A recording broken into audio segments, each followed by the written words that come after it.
माँ की खातिर प्रभा देवी अपने बेटे के साथ एक बड़े मकान में रहती थीं।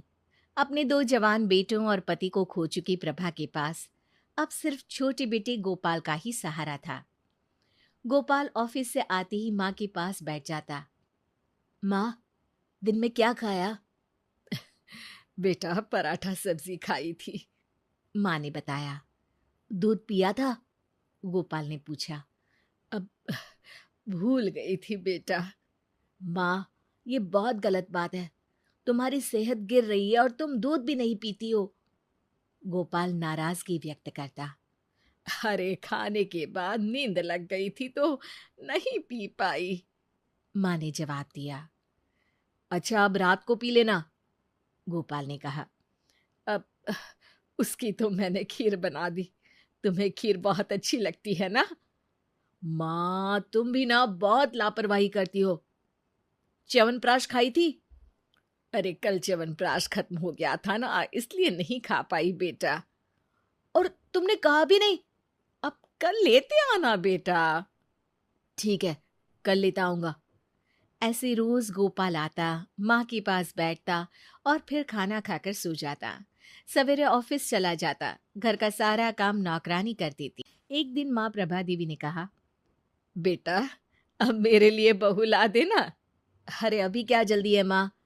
बेटा, पोते का मुंह देखने का बहुत मन करता है, प्रभा देवी गंभीर होकर कहती। ठीक है माँ, कर लूंगा, थोड़े दिन और रुक जा। जब भी मैं शादी की बात करती हूँ तुम टाल जाते हो। माँ जब भी ऐसे बात करती तो गोपाल माँ से लिपट जाता। अरे माँ, मैं हूं ना तुम्हारे लिए, तुम बहू की चिंता मत कर, समय आने पर सब हो जाएगा। माँ बेटे लिपट कर खूब प्यार करते। गोपाल का एक दोस्त था मोहन। दोनों साथ साथ पढ़े थे और संयोग से नौकरी भी एक साथ एक ऑफिस में ही लगी। लंच के समय एक दिन मोहन ने गोपाल से पूछा, अरे यार, कभी तुम्हारे किसी रिश्तेदार को तुम्हारे यहाँ आते जाते नहीं देखा? पिताजी के मरने के बाद सारे रिश्तेदारों ने हम लोगों से नाता खत्म कर लिया, गोपाल ने बताया। क्यों? इस समय तकलीफ में रिश्तेदार ही तो काम आते हैं, मोहन ने आश्चर्य से कहा। लेकिन मेरे साथ ऐसा नहीं हुआ। यहाँ तक कि चाचा, जिन्हें पिताजी ने पढ़ाया लिखाया था, उन्होंने भी नाता तोड़ दिया। गोपाल थोड़ा गंभीर हो गया। चाचा जी को तो ऐसा नहीं करना चाहिए था, मोहन ने कहा। अरे चाचा को छोड़ो, बुआ ने भी आना जाना छोड़ दिया। सबको लगता था कि हम लोग उन पर बोझ बन जाएंगे। अब भी नहीं आते जाते क्या? मेरे बड़े होने और नौकरी लग जाने के बाद सभी ने रिश्ता फिर से बनाने की कोशिश की, लेकिन माँ ने मना कर दिया। जब मुसीबत में साथ नहीं थे तो अब क्या रिश्ता रखना, सही किया माँ ने। कुछ दिन बाद गोपाल ने मोहन से कहा, यार मोहन, तुम अकेले रहते हो एक कमरे में, हमारे यहाँ क्यों नहीं आ जाते, दोनों साथ रहेंगे। मोहन की बहुत ना नुकुर करने के बाद गोपाल ने मोहन को अपने घर में रहने के लिए राजी कर लिया और अब मोहन और गोपाल एक साथ रहने लगे। गोपाल की माँ को भी अच्छा लगने लगा। 3-4 महीने बाद एक दिन गोपाल ने माँ से कहा, माँ, मेरा 9 महीने के लिए चेन्नई ट्रांसफर हो गया है। अरे बेटा, तुम्हारे बिना मैं कैसे रह पाऊंगी। माँ, मोहन है और नौकरानी भी तो है, तुम्हें कोई तकलीफ नहीं होगी, फिर 10 महीने की ही तो बात है। बेटा, ट्रांसफर रुक नहीं सकता क्या? माँ ने रोते हुए पूछा। नहीं माँ जी, वहां गोपाल के अलावा कोई नहीं जा सकता, क्योंकि वो काम सिर्फ गोपाल ही कर सकता है, मोहन ने माँ को बताया। ये सुनकर माँ रोने लगी थी। फिर एक दिन गोपाल चेन्नई चला गया। मोहन माँ का बहुत ख्याल रखता। नौकरानी दोनों समय आकर खाना बना दिया करती थी और मोहन माँ की हर जरूरत का ध्यान रखता।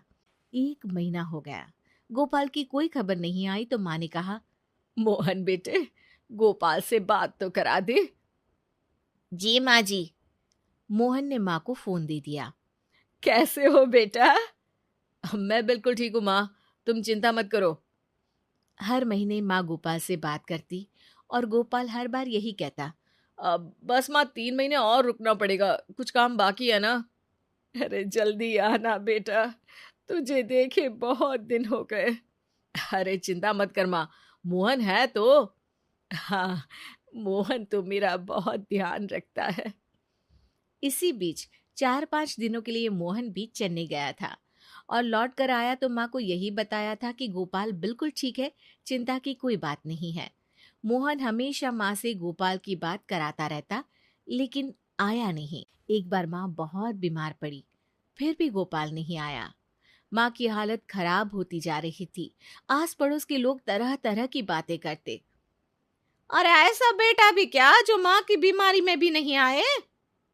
चेन्नई बहुत दूर है, आने में समय लगता है। फिर सरकारी नौकरी में छुट्टी इतनी जल्दी कहाँ मिलती है? कुछ दिन बीते, माँ की हालत बहुत खराब हो गई और फिर वो मर जाती है। हे भगवान! मोहन कैसा बेटा है गोपाल जो माँ की मौत में भी नहीं आया? फिर जो कहानी मोहन पड़ोसियों को बताता है, उससे सभी हैरान रह जाते हैं। गोपाल को एक लाइलाज बीमारी थी। डॉक्टर ने उसे बता दिया था कि वो कुछ दिनों का ही मेहमान है। लेकिन माँ अपने 2 बेटों को खो चुकी थी, पति भी नहीं थे। अगर गोपाल की ये खबर लगती तो वो जितना जीना था वो भी नहीं जी पाती। और गोपाल ये बिल्कुल नहीं चाहता था कि उसकी माँ उसकी भी मौत देखे और बेमौत मर जाए। हैं? फिर वो फोन पर कौन बात करता था? वो रिकॉर्डेड आवाज मुझे दे गया था, जो मैं माँ को सुना देता था।